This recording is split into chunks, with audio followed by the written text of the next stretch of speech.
niching down, knowing your avatar, giving them something a bit different, giving them the experience will pay you dividends in the long run. One of the niches that I learned to expand is to go big. The bigger the house, the lower your competition. You find the occupancy levels of those larger units. Average occupancy throughout the year is 60 to 70%. What do they look for? Apart from obviously the number of bedrooms, what are the things that then they filter to next to make the decision? Hot tubs is massive because hot tubs add around 30 to 35% to any holiday in the country. And one that you didn't mention is price. Price is the most important thing. And what do you think are the trends that are coming out at the moment? Glamping is one of them. Glamping really works very, very well with wellness. Wellness is people doing yoga, meditation, ice bath, retreats, wild swimming. You want to know that it will work, and it will work because of these reasons. So if you're buying a new property, then the chances of it being a success greatly increase by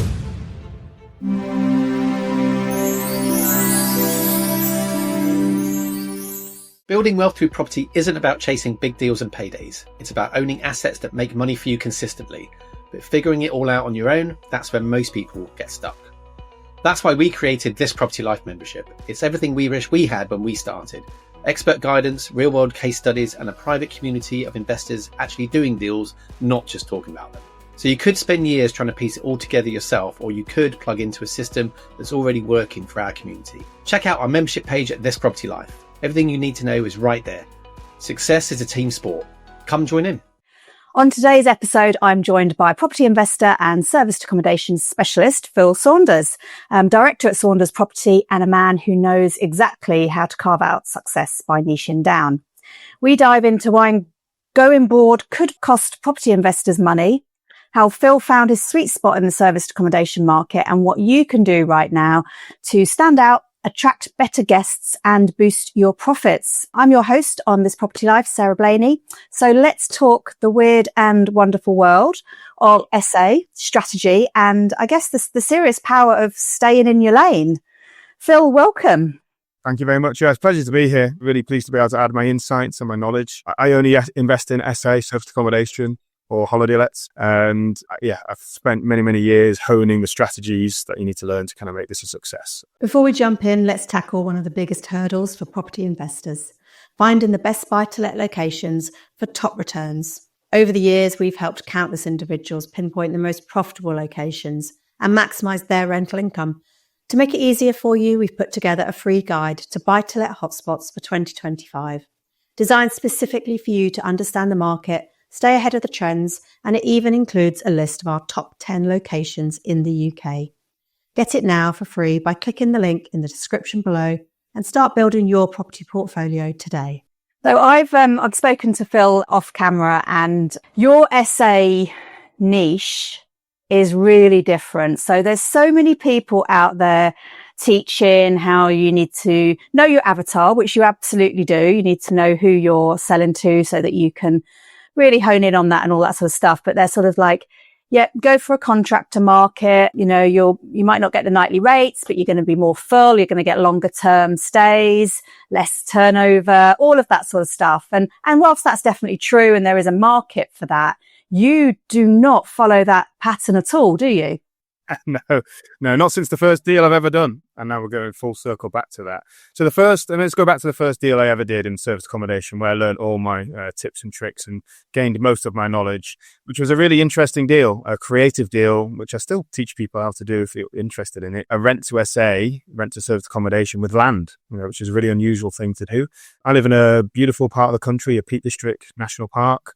I'm surrounded by fields and campsites and things. And I saw a gap in the market near where I lived for glamping. It's all the rage now, but when I first started exploring this, there weren't many glamping sites near me. So I simply contacted local farmers with camping sites and said, look, can I rent a piece of your land? And what my plan was to do was to create a glamping site on a corner of someone else's existing campsite. And many farmers said, yes, they want to work with me. And I set up this really interesting glamping site called Peak Yurts, where I put a Mongolian yurt in the corner of this field and split the profits with the farmer. And that was my first little foot in the door into serviced accommodation. And it's a really great, interesting little niche. And I've kind of come full circle back from that now. And I guess, anyone that's done rent to SA or any kind of rent to rent strategy, you get used to a lot of no's in that market because, you're ringing up agents, you're ringing up people from Open Rent, all of that sort of stuff. And they've heard it all before. They're not interested. And you probably get a lot of phones going down on you. But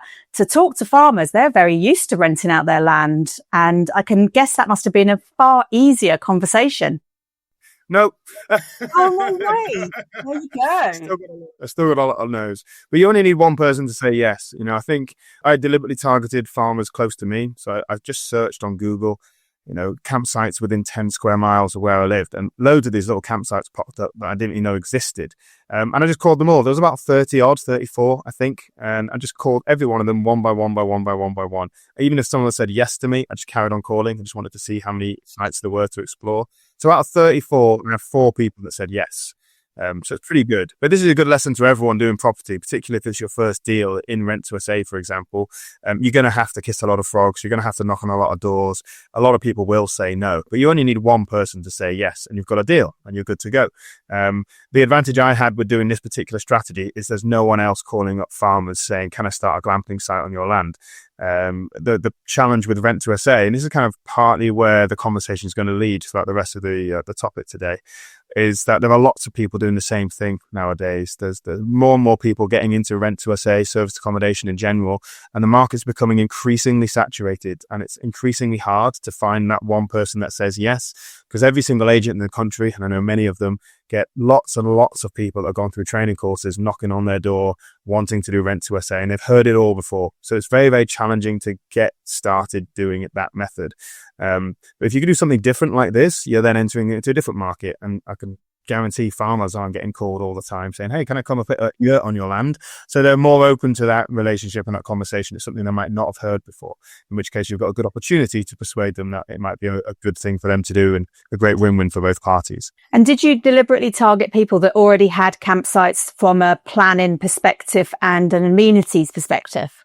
Exactly. Yeah. So a couple of points that you've raised there.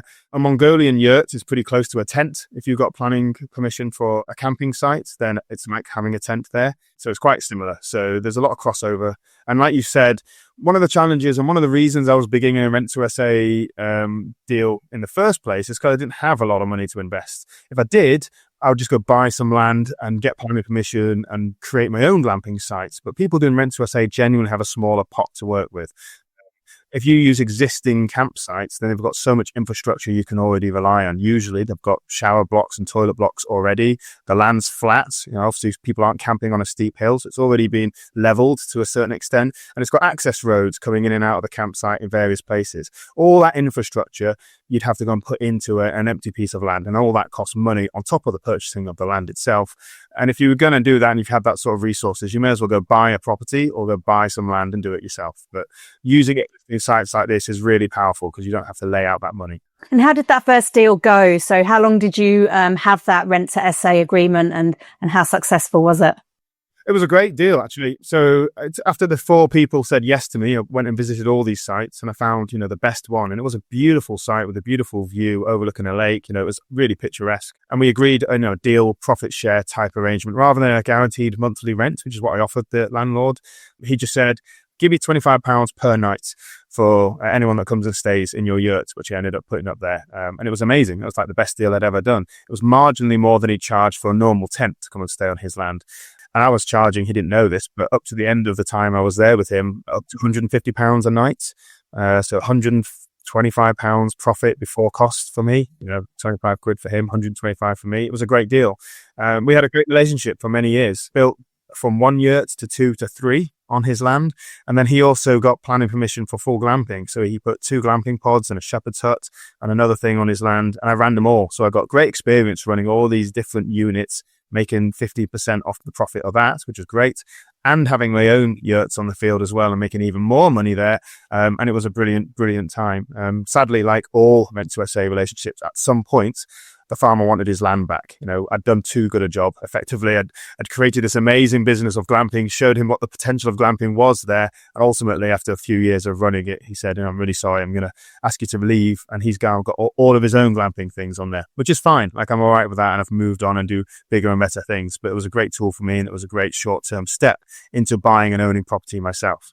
Yeah. And so where did it lead? So you started in the rent to SA, and what was the next stage, and how long did it take?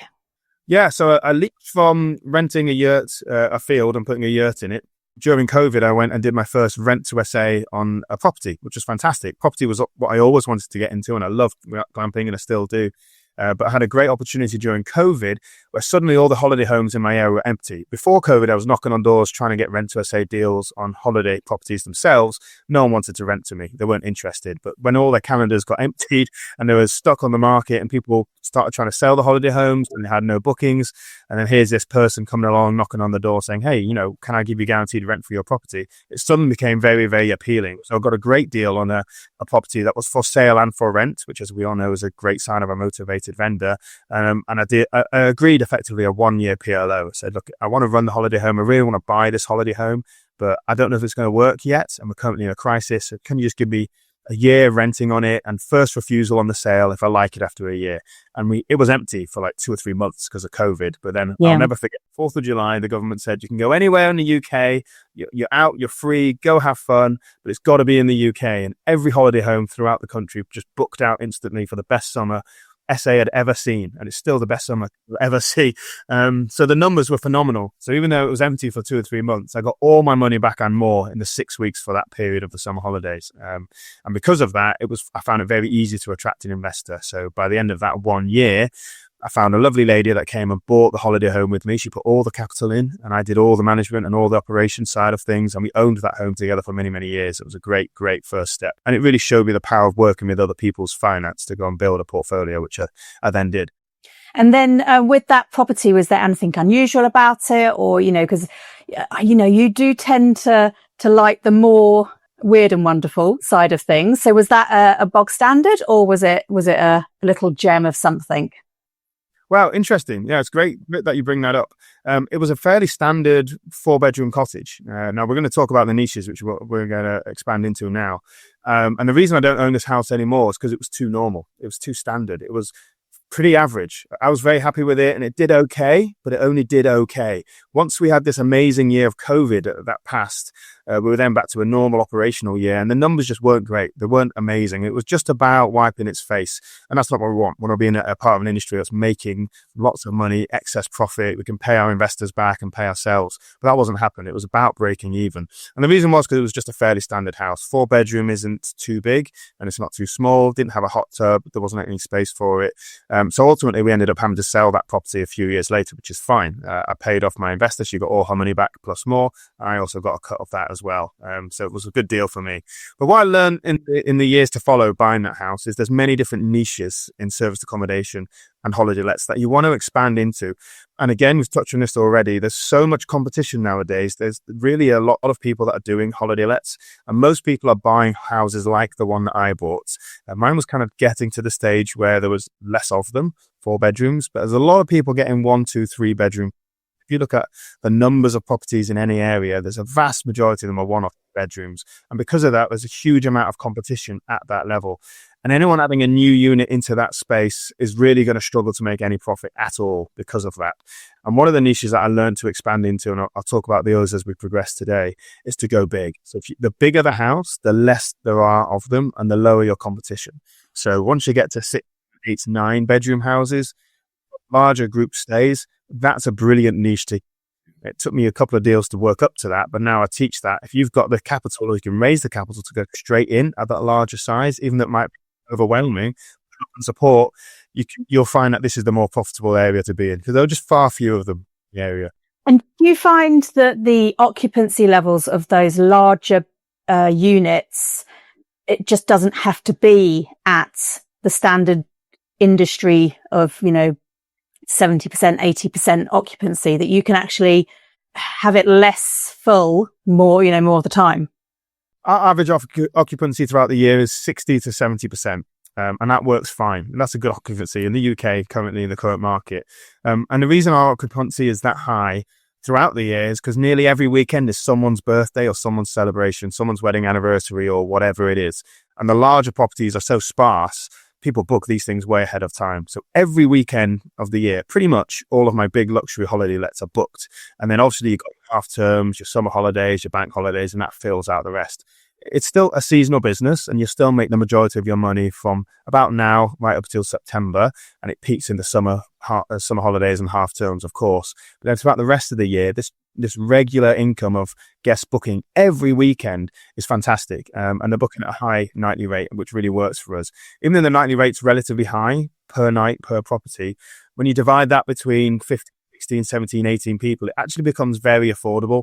And what we're seeing is houses like the one that I ended up selling, the 4-bedroom one, the price that I needed to sell that for to make a good profit was too high for an average family to pay for, to afford. Whereas if you combine 2 or 3 different families into one property, and this is what people are doing now, it becomes much more affordable for them, and therefore that house is in high demand. And we're just seeing an increasing demand for these larger luxury holiday homes for this reason, for groups of families and friends just to get together and hang out for a week. I think that's the key thing, isn't it? It's that when you go large, there are maybe, it could be that there's 8 different wallets contributing to that nightly rate. It could be that there's 16. And, you know, sometimes obviously there's one family member that might treat everybody if they're very kind. But it is that split of the fact that there's lots of wallets involved. Therefore, the cost it doesn't make you balk at the cost of it, because you're like, oh, well, it's just me and, you know, one other person. It's costing me £80 a night or something, which feels a lot better than when poor mum and dad are having to take 3 kids away and spending, you know, £500 a night somewhere. Yes, exactly. And it really is very affordable. And what we've seen looking at the data through the last couple of years, in the past few years, the holiday let industry in the UK suffered many major challenges. You know, COVID was one of them, huge challenge, no bookings, and then out the back of it, we had this peak of demand, and then it dropped slightly as everyone started going to Europe again. And then we had the cost of living crisis. You know, let's not forget that only a year or so ago. Huge. I mean, we're still seeing the effect of this. Everyone's gas and electricity bill went through the roof, including our businesses. Cost of food and cost of everything went up, and people were even more cost sensitive, price sensitive with their summer holidays and their breaks. And actually, you'd think that would affect this industry negatively, but particularly the large luxury holiday homes, we had our best year ever last year. Partly because of this, because more and more people chose to group together and share the cost and spread the cost, and it made it more affordable for them. So there was an increased demand for these houses last year, and we're thinking this is going to happen again and again. The data is really reflecting that so far. What do they look for, apart from obviously the number of bedrooms, which is probably the key thing that they start looking for? What are the things that then they filter to next to make the decision over yours over someone else's? So there's some real key features that you want to include to have your property be more searchable and more desirable than any other property in the area. Hot tubs is massive. So if you have space for a hot tub, there's certainly some operational challenges with that to make sure you're not disrupting neighbours with noise late into the night, and cleaning it is obviously an extra cost, but it's well worth the booking, well worth it, because hot tubs add around 30 to 35% to any holiday let in the country, you know, whatever it is and wherever it is, pretty much. So if you've got £100,000 gross revenue forecast for a holiday let, a large one, this will be a large property at that level, it'll add 20 to 30, maybe even £40,000 just for a £10,000 hot tub. So the uplift in value is huge. You'll get more bookings and you'll be able to charge more per booking. So hot tubs are massive. A lot of people are having hot tubs now. So what if you've got a hot tub and your competition does as well? The next thing that you always want to consider is make your properties pet friendly. Lots and lots of people have dogs, particularly large groups. It's very, very likely somebody in the large group will have a dog and require a dog friendly, pet friendly stay. So I always accept pets in any of my properties. If you don't, you're really missing out quite big. And then we're coming into more niche specialist things that you can add, things like electric car chargers, which are pretty cheap to add, actually very useful. More and more electric cars and these properties tend to be very remote. So that reduces the stress of charge anxiety for people with Teslas and the like. So it's well worth getting that. And then even more niching, outdoor kitchens are great. There's a range of outdoor kitchens. People want to have lovely, especially in weather like this, a lovely barbecue day. People want to be outside in the garden cooking using an outdoor kitchen rather than having to lug all of that stuff with them from wherever they've traveled from. And lastly, this is something I'm looking to try and implement in most of my properties, There's a huge surge in demand right now for saunas. And the saunas have seen a massive rise in interest. Canopy and Stars, which is a large glamping site, says there's a 1,400% increase in interest for saunas from last year to this year, 1,400%, which is incredible. So if you could put a sauna and a hot tub in your listing, then you're going to be very, very desirable, very, very searchable. And someone would definitely put your listing over a similar listing in a similar area without something like that. And are you putting outdoor saunas run on electric? That's what I'm looking at doing. There's various different types of saunas, but for ease and convenience, I would just get an electric one. And people don't have the sauna on all the time. It's actually not that expensive to run a sauna because it makes it very, very hot for an hour. And then people have had enough and the sauna's off. Whereas a hot tub, the hot tub's generally 38 to 40 degrees all day, every day, whilst people are using it. So there's kind of a higher running electricity cost for hot tubs than saunas. It's more the expense of buying a sauna and installing it. But still, similar to hot tubs, we're starting to see that being an investment rather than a cost. The hot tub's definitely an investment. My first hot tub was a 400% yield in its first year. It raised the income that we generated by £40,000 for a £10,000 investment. The saunas are going to be the same. So see it as an investment. If you can put a sauna in, it might cost you £10,000 or £15,000 to put it in. But how much will that generate in terms of income and bookings throughout the year, throughout the property's lifespan? It's well worth investing in. This is what I'm looking to do now. Yeah. And locationally, obviously you're looking at larger houses, presumably with a fairly decent footprint of garden with parking. I mean, what else is important when you're eyeballing those properties for at that sourcing stage? I mean, obviously in the middle of a housing estate probably isn't going to be where you're finding them, but what's important there? True. One of the things I really want to invest in is beautiful houses with history and character. And it also tends to be the houses with history and character that people want to come and stay in over a brand new build property. You can't build or recreate history or character. The majority of my larger properties are grade 2 listed for that reason. There's no problem with buying grade 2 listed houses for this purpose. I don't knock down walls. I don't change them. The normal houses, I just refurbish them in a light way, new redecoration, new paint, new wallpaper, any bit of history or grade 2 part of the listing. Obviously, I want to accentuate and really be proud of and show off. So history and character is something I really, really look for. And one that you didn't mention is price. Okay, price is the most important thing. So there's no point going and buying a £1 million grade 2 8-bedroom mansion if the numbers don't support that. And what we'll typically find is there is a ceiling price for how much you can get from an income perspective versus how much you're paying for a property. And once you start going beyond £500,000, then that income doesn't match the price of the property. It doesn't double. If you spend £1 million on a house, you're not going to get £300,000-400,000 worth of income generated from it. It just doesn't work that way. But there's a sweet spot between kind of £300,000 and £500,000 where you're looking to make a 6-figure return, £100,000 plus for a purchase of that amount. And that's where the real key is finding those particular properties in the right areas. And there might be some people that are listening to this that are thinking, okay, 400,000 on a house, that's quite punchy. Can obviously see where the returns will come, but how do I even contemplate buying a house for 400k? Are you buying with mortgages? Are you buying using other people's money? Like how are you structuring most of your deals? Yeah, so I co-own all of my properties. They're all owned in joint venture partnerships with investors that want to work with me, that like the properties that I present them and get a good return. That's the best way to do it if you've not got the capital yourself. If you've got the capital yourself, then great.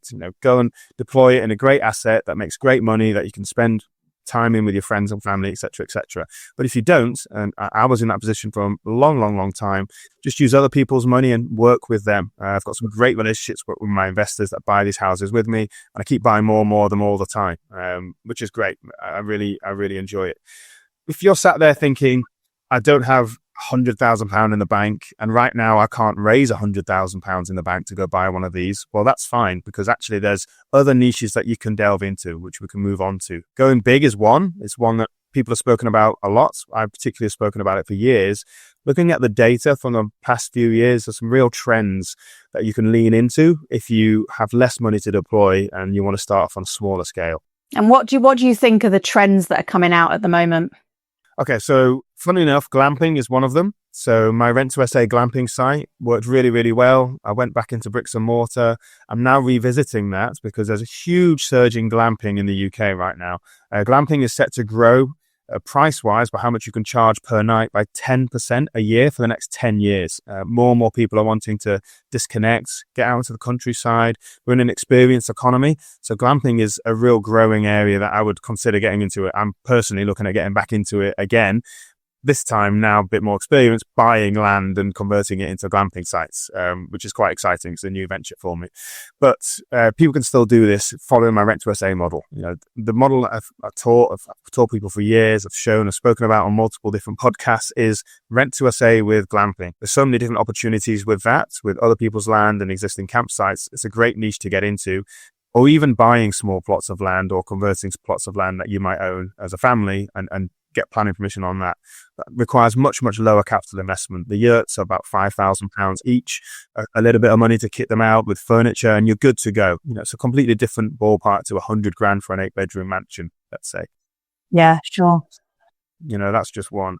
Glamping really works very, very well with wellness. Wellness is a huge part of it, and all of this stuff kind of links together, which you'll see as we kind of move further into the niches. Wellness, the UK is the number one place in the world for wellness growth. So a huge amount of people are getting into wellness. What am I talking about when I say wellness? People doing yoga, meditation, ice bath, retreats, wild swimming. All of this is encompassed in wellness. So if you can create a place with those kind of features, then you're going to do a lot better. Even if it was a 2-bedroom house and you promoted it as a wellness retreat or 3-bedroom house, that sets you apart from your competition. What doesn't work in today's market is vanilla, normal house, even a beautiful cottage in the countryside. There's so many of them listed now. You really want to market extra things. So wellness is a massive, massive thing that you can utilize. Wild swimming is massive. This is something that every property owner in the UK that's doing holiday lets could implement almost immediately, especially in the Peak District where I live. If you live in the Lake District where I've got properties, North Wales, there's lots of different areas. Great. 5 minutes from this great wild swimming spot, 10 minutes from this swimming spot. Buy a wild swimming book for your area. There's lots of them out there now. Put them in the house and leave it there so that people can flick through and advertise it as your pictures. Go spend a day in it with your kids, take some pictures of them in the lake, here's where it is, and tell people about it, and that will get you bookings over other people. Yeah, I agree. And I think that's it's an easy one to market as well. I mean, so I cold water swim. I'm lucky enough to live on the south coast, so I'm literally a stone's throw from the beach. And I started cold water swimming probably about 3 years ago, and I actually prefer it over winter rather than in summer. It's just that cold, tingly stuff that goes on. So I've joined the Blue Tits, which is a global, organization of people who enjoy getting cold in water. And they do go on holiday together. So they call themselves the Tits on Tour, which is fantastic. But, they have massive Facebook groups, and, it would be such an easy sell to kind of go, look, here's my beautiful place, and here's where you can go swimming, and here's the local Blue Tits or whatever it is. There's so many other groups as well, and you're instantly in with the interested people. So I think that is something that's amazing. I know on my website for my service accommodation, one of the most searched things is walks. I have walks on there, guided walks, and that's what brings people to the website. So it is knowing what people are searching for, isn't it? It's knowing your market, of course, and it's also buying into that market. Okay, so if you're buying a new property, then the chances of it being a success are greatly increased by if it was close to one of these spots, if you add these extra features to it. This is what I'm trying to encourage people to do now, is just think a little bit more outside the box. Then it's a 3-bed house. I'm going to put it on Airbnb and hopefully it will work. I want to take the hope bit out of that. We want to know that it will work, and it will work because of these reasons. All this stuff ties in together. If you can have a hot tub, pet friendly, close to wild swimming walks with characters and features that people like, you can see how this stuff starts to build a picture of where the best listings in the UK are going to be so successful. Another niche, and I've got just a couple more to go over, is to be different. Be completely different and weird and wonderful. If you go on Airbnb now, whilst you're listening to the podcast, maybe you can do it. You'll see on the top there, Airbnb recently, a couple of years ago, introduced little buttons with various different types of property. You can book a castle, you can book a yurt, you can book a shepherd's hut, all these different buttons. Airbnb are really promoting unique and different experiential services. So if you just put in anywhere in the UK next week or the week after and see what's available, the very best listings are always at the top. Airbnb will always promote the very best listings, and the top 10, 15 listings, multiple ones will be weird and wacky, wonderful things. And you think, that looks interesting, I'll stay there. I'm talking about canal boats that people are putting on Airbnb, whether they're in the water or not. I see multiple in-water canal boats and people that put canal boats in a field just to be weird and different. Water towers, windmills, tree houses are a good one. I've seen a tree house on Airbnb, one of the top listings in the UK. Tree house with hot tub. That makes you click the listing. How the hell have they done that? I want to see that. What an interesting experience. I stayed in a tree house in a hot tub last weekend. This is what people are looking for. Yeah. To connect to the wild and get an experience and do something different. I was this close, very, very close to buying an air raid shelter, an old World War II bunker close to where I live. Narrowly missed out on. But I was going to turn that into a really weird and wacky Airbnb. Air raid shelter, stay, experience, whatever. It would have been different. It would have been different. Absolutely. And, I think, going to tree houses. So a venue near me, it's actually a big hotel, part of a chain. They have tree houses, £800 a night. Yeah. We wouldn't have so many nights, would we? They don't have to be that expensive, but they come in all sorts of sizes. I mean, the thing with something like a tree house or a yurt or something else is it's a smaller target market. It's 2 to 4 people. Whereas if you were to try and get a house for 2 to 4 people, generally it won't work because there's a lot of houses that sleep 2 to 4 people. But how many tree houses are there in the UK that sleep that many people? How many yurts are there near you? How many canal boats are there? There's way less of these things. So suddenly you're not competing with all the other people that have got a 2-bedroom house. You can be this different, unique little stay that couples can come and stay in or families can come and stay in. And that's what gets you the extra bookings, just being wacky and weird and wonderful. And it does its marketing for you, doesn't it? Because people will be posting pictures of themselves at the weird and wacky, and hashtagging your premises and what an amazing experience they've had. And they're kind of doing your job already for free. Yeah, exactly. Yeah, people will be doing that. You get a lot of direct bookings that way as well. You can build up a website around it. So yeah, there's lots and lots of things that you can do. And the key takeaway is, be weird and be different, but also the price point of these things are much, much lower. So if you've got the money again to go big, go buy an 8-bedroom mansion. It's great. I own several of these. They're fantastic. And I love spending time with them and owning them. But if I didn't have the money, I started off a bit smaller. You can also do that. Just go and buy something a bit smaller, but that's a bit different, and be creative and stand out. And that's all you need to do and you'll be fine. And you've mentioned direct bookings a moment ago. So let's just go to that world of the OTAs, the online travel agents, so booking.coms, the Airbnb, Verbos. For your niches, so we've covered the large unit serviced accommodation, we've covered the glamping, which definitely does have its own websites that you book on, doesn't it? So how does the channel or how does the OTAs work for you? Are there ones that are better or not? Well, I mean, we all know which the main ones are. Airbnb and booking.com are the majority of where your bookings will come from to start with. But what you want to do is encourage regular customers that come back time and time again. Building up a really good Google business page is just one top tip. My glamping site had nearly 50 5-star reviews on it, and that generated me 40 to 50% direct bookings by the time that business ended up having to be removed because the farmer wanted his land back. But I was getting lots and lots of direct bookings on there. To start with, it was all Airbnb, it was all booking.com, but then getting people to review me on there boosted my reviews on Google. And then when people were looking for glamping in my area, I was top of the list because I had so many good reviews. They'd go book on the website and it'd be fantastic. So generating lots of bookings that get you those reviews is the trick, and then directing people to your website, and it'll start to organically grow. It's a lot harder to do with larger holiday lets because people are coming less and less and less. But people that, a large luxury stay, let's say for a group celebration, a 40th wedding anniversary or 40th birthday party or whatever, it's kind of a once in a decade type trip. It's not likely they're going to come back to you next year. Whereas something like a glamping site or a tree house, if you provide a good service and people really love it, they'll come back to you the next year and the next year and the next year. So year after year after year, you'll see your direct bookings grow and grow and grow and grow as you get more and more regular custom with people that want to return to you. And that's one of the best ways of developing that.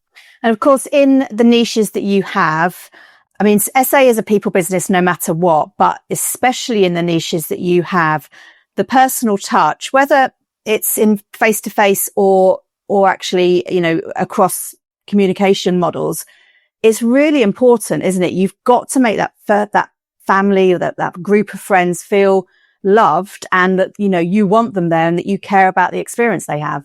Yeah, that's true. A couple of top tips to try and, keep you top of the reviews.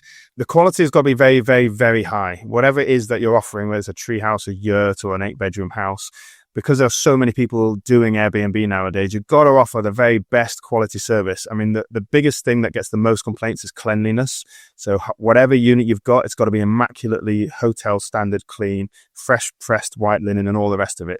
And then you're onto the guest service. What else can you do? The great customer service can really overcome a lot of problems. If you've got something that's not quite right about the listing, maybe it is something to do with cleanliness or maybe it's something else. Amazing customer service and fixing these issues quickly will keep your review scores very, very high. Again, to get started with, you will rely on these online channels a lot. And your Airbnb rating and your Booking.com rating is absolutely everything. You have to be 5-star. If your first 2 reviews are less than 5-star, then you're kind of dead in the water to start with before you've even really got any momentum. Those first 5 to 10 reviews are absolutely crucial, that they are absolutely 5-star, 5-star, 5-star. And then if you get someone that gives you 4-star, it doesn't knock you down by as much. And as you build up that review profile, there's huge, huge value in it. If you get to 100 5-star reviews, then you're really doing very, very well. And Airbnb will promote the very, very best listings. So, the very best in the country will be the top of the list. That's what comes up on people's searches first. Those are the ones that will get the bookings first, and those are the ones that will charge the most money. And Airbnb wants people to go and use the platform again and book again through them, and they'll always encourage the very best listings. If you're less than 4.8 on Airbnb, then you need to really have a good hard look at what you're doing and try to get it above 4.8, and that's an incredibly high bar, really, but that's where you have to be. Yeah. And in terms of your team, because obviously you've got a number of different properties, and systems are great. And systems definitely help people, but you can't do it all as a one-man band. So have you got a team overseas? How do you structure your business? Yeah, I mean, the business is very, very well systemized. You mentioned software. Software does a lot of the work with us for generating the bookings, pricing, in some instances, guest communication. It's all done with software. Very little human input on that side of things. The biggest kind of human input that can't ever be avoided is cleaning. Your cleaners are the most important team that you'll have in any holiday let business. They'll let you know what damage there is to the property. They'll let you know if anything's missing or broken or how bad the cleaning is. And of course, the cleaners will be the first ones into the property, and usually the last ones out before the next guest arrives. So if you've got a gap in quality and it's cleaning, it needs fixing very, very quickly. So a good team of cleaners that are really professional and you can rely on, fantastic. And then you just need a really good set of trades to back you up. A good plumber, a good electrician, these people that you don't usually rely on very often, but you know who to call when there's an issue. And then a really good general handyman. That you can't rely on a general handyman enough. They're fantastic. Really good handyman that can just jump in and fix little issues here and there and keep the property looking really, really good. In some of the best search circumstances, that handyman is also one of the partners or husband of one of the cleaners, which works very, very well. They go and look at the property. They also have someone like that can come in and do little minor repairs as they go. So the quality of the house kept very, very high, very, very easily. And when that sort of system's in place, there's really not a lot to do. Setting it up takes the time, but once it's up and running a business like this doesn't take much time at all. And that gives me the freedom and the lifestyle to do what I really enjoy. Yeah. And in terms of the funding, we've touched on it a little bit, because obviously you're co-owning your properties and you buy with a mortgage. Do you ever go the whole, because you can do buy, refurb and refinance within SA. Do you follow that at all? Or are you more sort of, right, I bought it, now I'm just taking the cash flow through? Yeah, so it depends on the property. I try and avoid the larger refurbs. I tend to do a light refurb. So generally the houses I'm buying don't need new walls, new kitchens, new bathrooms. Generally, I have gone through that process, but it's just kind of a bigger capital input at the start. The advantage of finding a property that isn't a bit more of a mess is that you can potentially pull more money out on the refinance at the end and repay the investor more. It depends on the investor and it depends on the property. For most of my properties, they just need a light refurbishment, several £1,000s to get them up to a much better standard. And then the objective always is to pay back the investor that's put that trust and relationship into me. to get them back their money as quickly as possible. It could be 5 or 6 years generally, but very often I'll choose to give them more of a cash flow initially to chip down that loan. And then with a refinance that might come at a later date as the property value rises, they'll get the rest of the capital out. And then we've both got no money left in the deal. What I want is for everyone to have no money left in the deal. I usually come in with just my knowledge and my expertise, which is not to be undervalued, but then less capital. And then usually the investor puts in the bulk of the capital. So if I can repay them back as quick as I can, then everyone's in a better position. And there's some of those larger units that you've got, and I guess it might vary by council, and I know you've got bits in different places. Are they generally under a sui generis use code? Yeah, I mean, now we're touching on planning, which is a very tricky area with holiday lets in the UK. Currently in England, there's no use class for holiday lets. There's nothing, it stops. They were going to create a C5, and this is just in England, use class for holiday lets under the Conservatives, and then the Labour got voted in, and now we're not entirely sure, but it looks likely that they'll probably do that. In Scotland, obviously, there's a licence and planning required, and in Wales, there's C6 for holiday lets. So the rest of the UK is kind of sorted, but in England, certainly, they need to kind of get up to speed with this. But yeah, so we're talking just England here. For a house bigger than 4 or 5 bedrooms, you really want to go for sui generis planning permission, which is what it would be. It means a class into its own because in England currently there is no class for holiday lets. I would advise people to do that before they operate, if that's the size of property that they've got, because it protects you for the long term. If you get any neighbourhood disputes, any issues with noise or parking, which can happen with holiday lets throughout the UK, if you've not got any planning permission and the council raise that and they say, well, you really need to get planning permission, if you've then been operating and had these issues from neighbours, they'll all get a letter, they'll all receive a notice to say this is what you're intending to do. And everyone gets an opportunity to put their case forward as to why you shouldn't have a holiday let here. So it's always better to do it before you operate and before you encounter any of these complicated issues. For smaller properties, and again, up to kind of 3 bedrooms, you don't really need planning permission. It tends to vary case by case, but it's the bigger ones that cause that bigger disruption and have a requirement for it. Most councils will consider a smaller standard 3 to 4 bedroom house as too small to require it. Yeah. And I mean, moving on to hopefully the next chapter for you. So we've mentioned a bit of a full circle back to the glamping, but obviously with a bit of a twist, because this time you're going to own the land. That's going to be, you're going to have some fun with the planners.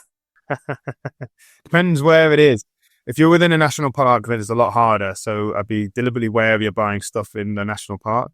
What I'm currently looking at doing is buying, because a lot of these larger holiday homes particularly have tracts of land that are kind of a bit, not useless, but they don't have much value as a holiday let. People want to enjoy the house, enjoy the hot tubs. They don't need 3 acres of land to go and walk the dog in. They need a much smaller area. So if you can get planning on bits of land attached to these larger properties, then you can upvalue the whole project entirely. What I'm trying to achieve is potentially buying deals. I'm looking at several deals that I've got on the plate right now. Potentially buying deals subject to planning permission on land. If people are happy for me to go through the planning process, get the value uplift, and then buy for the original purchase price, brilliant. That's fantastic. But I'm also up for buying. I'm kind of, when that doesn't work, sometimes it will, sometimes it won't. I'm also exploring getting my planning consultant just to get a good look at the likelihood. What's the chance of this getting planning permission on it? Is it good or is it bad? And if it's good, I'll go ahead and buy a house anyway, because I'm stacking these deals on the house being the deal. So the house and the cash flow from the original property, doing what I'm already doing, buying luxury holiday homes, having them for large group stays is a niche I know well. It's a niche that I know works, and I'm really confident on the cash flow forecast from that. So on a standalone basis, these are good deals. But then if I can add a glamping site on the side, then I'm just kind of doubling what the deal potential is. And that's what I'm looking to do now with these larger properties and different bits of land and different holiday lets. I'll tell you what, Phil, I've got a top tip for you in terms of some demand that's going on at the moment. Have you heard of pickleball? Yes, I know pickleball. Yeah. So, I'm a big pickleball fan, and, the people I play with, they're always doing tournaments and all that sort of stuff. And I think holiday lets with a couple of pickleball courts, preferably covered at least one of them. I reckon you'd get a good niche there. Obviously you're taking up a bit of footprint with the pickleball court, but, that might be one to look at with the whole wellness. For sure. Yeah, for sure. A lot of these estates are usually too big in the £1 million mark that just don't stack. But a lot of these larger estates I've looked at have tennis courts, which would be perfect for pickleball, or paddle, which is also a massive growing sport. Paddle's huge. A paddle court, I imagine, will cost costs are so much more. It's like tens of thousands versus if you've got a tennis court and you resurface it for pickle, I think it's like $4,000. Yeah, perfect. That'll do. That'll do. That'll do. That and a sauna, and we're set. Absolutely. So you're pretty passionate about SA, and we've spoken off camera about how you love going to stay in all the different SAs. So that's a big perk of it, isn't it? That's one of my biggest joys. I mean, I don't own any buy-to-lets. I used to have a small buy-to-let portfolio, but I sold them all. And reinvested it into luxury holiday lets. I love owning homes that I really enjoy and want to spend time with.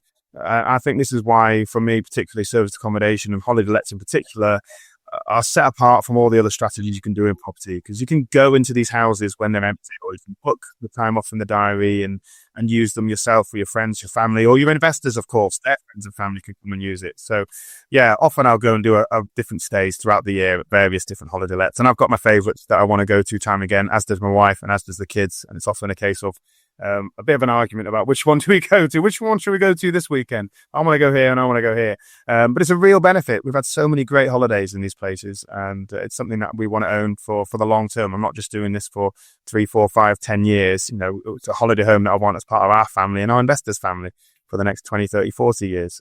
And I really love them. I really am very, very passionate about them.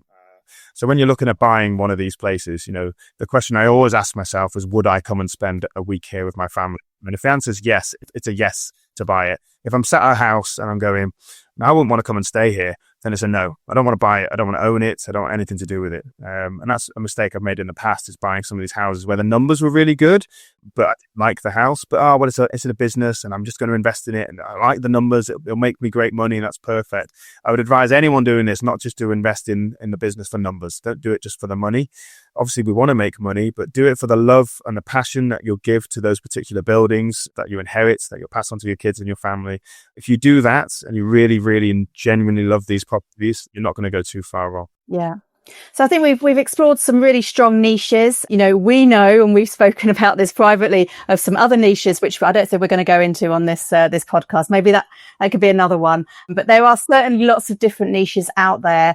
And I think your story and the way that you've gone through all of this really shows that niching down, knowing your avatar, giving them something a bit different, giving them the experience will pay you dividends in the long run. Absolutely. Yeah. I mean, again, the key takeaway is just to be different. Pick one of these niches to go into. There's many that I haven't explored, but there's lots out there. But the key lesson is just do not go and buy a 1, 2, 3 bedroom house and think that you put it on Airbnb and it's going to fly, because it just won't. It just won't is a reality. And a lot of trainers out there will try and sell you that, it's going to be fine, you're going to do amazing, but you really have to stand out in this crowded market. And it is a crowded market. I wish it wasn't, but it is. So you've got to pick these different niches. The real takeaway is that, and just explore one of these and make sure that you do your numbers, do your due diligence. And if you are buying a property in a particular area, you want to know that it's going to work and not hope that it's going to work. Yeah, absolutely. I think, lots of tips and tricks there, and lots of really good insight into a part of SA that perhaps people didn't know about before, especially the whole rent to SA with farmers. So, anyone fancies ringing up Jeremy Clarkson and getting some of his land, then, go for it and let us know how you got on. But Phil, how can people get in touch with you and find out a little bit more? Yeah, I run a training company for SA, if you're interested, called the Airbnb Masterclass. If you could put the address in the chat below this, that'd be great. You can email me at phil@saunders-property.com, and I'll be happy to answer any questions and help you out. Or go to my website and you can contact me through there. Amazing. Well, thank you so much for your time. I know you're sampling someone else's Airbnb up in Scotland at the moment, and the UK has put on the sun for you. So I'm going to let you go and enjoy the rest of your holiday, and thank you so much. No, thank you. It's been a real pleasure. Yeah, I appreciate that.